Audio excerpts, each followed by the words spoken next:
Hey everybody, and welcome back to the deep dive. You know those articles you sent in on tree care?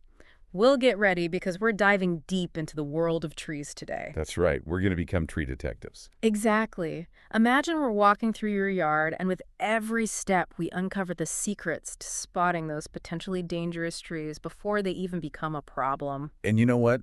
This knowledge could actually save you thousands of dollars in potential damage. Oh, yeah. Not to mention the peace of mind that comes with it. Totally. Nobody wants a falling tree incident. No, it's a homeowner's worst nightmare. And a legal headache in some cases. Yeah, for sure. All right, so our sources outline 7 major red flags that scream, "This tree needs help."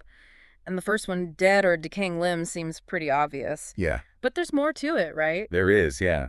A dead branch isn't just an eyesore. It's basically a ticking time bomb just waiting for a strong gust of wind Oh, no. to send it crashing down. And what's scary is, unlike live branches that can bend and sway, dead ones are rigid, Okay. so they snap off a lot easier. Got it. I remember one case where a seemingly small dead branch fell from this massive oak tree and totaled a parked car. Wow. Okay, so no more ignoring those bare branches. Nope. So the source suggests a really simple check. During the growing season, look for branches that are completely bare when everything else is lush and green. Yeah. But how do we know if it's just a few dead branches or a sign of a bigger problem? That is a great question. So here's a pro tip. Give those smaller branches a gentle tug. If they snap off easily, that's a clear sign of dead wood. Okay. And if you see multiple dead branches, it could mean that the entire tree is in decline. And that's when you want to call in a professional arborist Makes sense. for a closer look. All right, noted. Now, this next one sounds like we're stepping into a fairy tale. Fungus growth on the trunk or roots. Uh-huh. Should we be on the lookout for fairies living under mushrooms? Well, those fairies might be cute, but some fungi are anything but. Okay. Certain types of fungi are major red flags because they thrive on decaying wood. So they're not all bad. Well, no, but think of them as nature's little decomposers. Oh, okay. But their presence means the inside of your tree is compromised. Got it. Yeah. Our source recommends hitting up YouTube and searching for how to identify tree fungi. I mean, visuals are always helpful, but is there like a quick way to tell if those mushrooms are friend or foe? There are a few things you can look for. Okay. Shelf-like growths, especially on the trunk, are usually bad news. Okay. And if you see those honey-colored mushrooms that almost look edible, Oh, yeah, those look delicious. stay away. They're called honey fungus, Yeah. and they can be incredibly destructive to trees. Oh, wow. Okay, so mental note, avoid the honey mushrooms no matter how tempting they look. Definitely. Okay, so moving on to cracks or splits in the trunk. Hmm. I think this one's pretty self-explanatory. Yeah. A big crack can't be good. You're right. Those cracks are like stress fractures in a bone. They indicate that the tree's internal structure is weakened, and they could literally split apart under pressure. Yikes. What's tricky is that sometimes those cracks are hidden beneath the bark. Oh, no. So what you want to do is carefully inspect the trunk from all angles, looking for anything that seems out of place. Okay, the source says that if we spot any cracks, multiple cracks especially, it's time to call in the professionals. Okay? No DIY fixes for this one, huh? Not really, no. Okay. An arborist has the tools and the expertise to assess the severity of those cracks Okay. and determine if there's a way to stabilize the tree. Makes sense. They might recommend cabling bracing or in some cases removal if the damage is too extensive. Wow. Okay, so leaning to one side, don't some trees naturally lean a bit? Yeah. How do we know when it's a red flag? That's a good point. Yeah. A slight lean might be perfectly natural, especially if the tree's been growing that way for years. Right. What you need to watch out for is a sudden change in the lean or a gradual increase over time. Okay. That suggests that something has changed, like root damage or soil erosion. Oh, wow. Yeah. The source had this really cool tip. Grab a measuring tape and check the lean angle. What? If it's more than 15 degrees, you might have a problem on your hands. That's a great trick. And, sometimes it's not even the lean itself that's dangerous, but what's causing it. If the roots are compromised, the whole tree could come down without much warning. That's terrifying. Yeah, so that lean is your clue to investigate further. Got it. Okay, so we've covered leaning trees, cracks, fungi. It's making me want to go check on my own trees right now. Yeah. But before I sprint outside, let's talk about the next red flag. Root damage or uprooting. This one sounds seriously alarming. It can be. Yeah, you see, the roots are a tree's anchor, literally holding it in place. Right. So when those roots are damaged or start to decay, it's like losing your foundation. Oh, no. Yeah. Our source says to watch out for exposed or rotting roots, especially after a big storm. But honestly, most roots are hidden underground, right? Right. What are some signs that we can spot above ground? You're right, a lot of the action is happening below the surface. But here's a clever trick.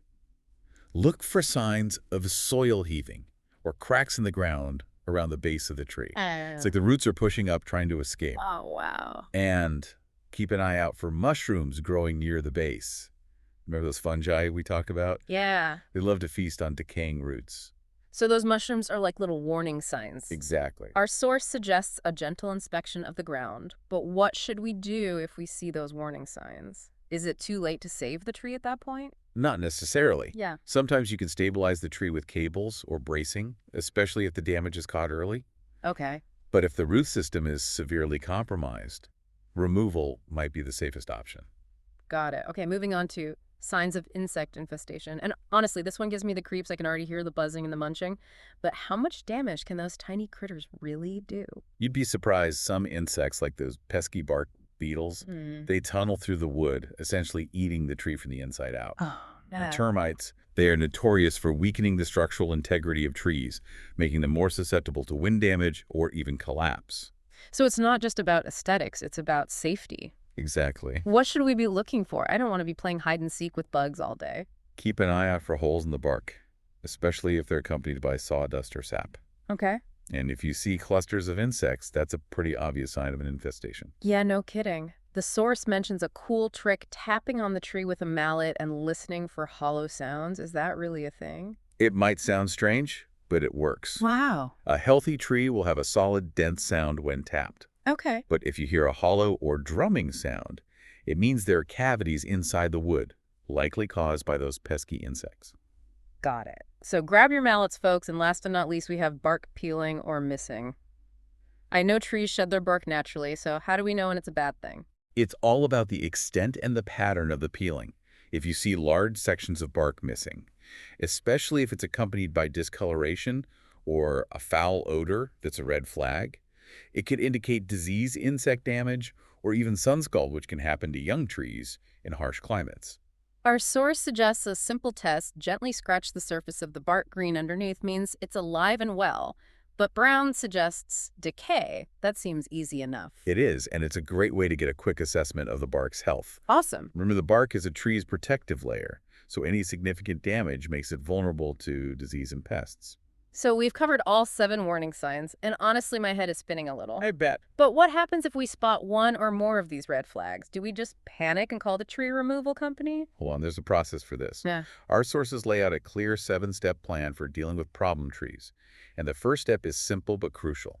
Perform a visual inspection. Right, like we just did. But in our own yards, it's time to put on those detective hats and do a thorough walk around looking for any of those telltale signs we've discussed. Yeah, this initial assessment helps you prioritize. Okay. Some trees might just need a little preening or some TLC, while others might require professional attention.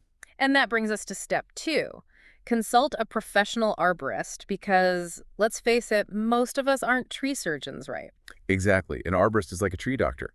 They have the training, the tools, and the experience to diagnose the problem and recommend the best course of action. Okay. They can tell you if the tree can be saved, if it needs to come down, or if there are other options to consider. Our source really stresses finding a reputable arborist with good reviews, insurance, and certifications. Where do we even start looking for one? Word of mouth is always a good place to start. Okay. Ask your neighbors, friends, or local gardening groups for recommendations. Right. And don't be afraid to do a little online research. Check out their website, read reviews, and make sure they're licensed and insured. Makes sense. Once you've found a few potential candidates, it's time for step 3. Get an estimate. Tree care can be expensive, so it's good to know what you're getting into financially. Absolutely. Most arborists will provide a free or low-cost estimate for their services. Okay. And here's a pro tip.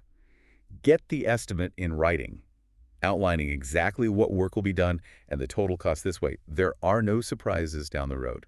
Smart. And the source says don't be afraid to shop around. Yeah. Get multiple estimates from different arborists to compare prices and services. That's a smart move. It's like getting a second opinion for your tree. Right.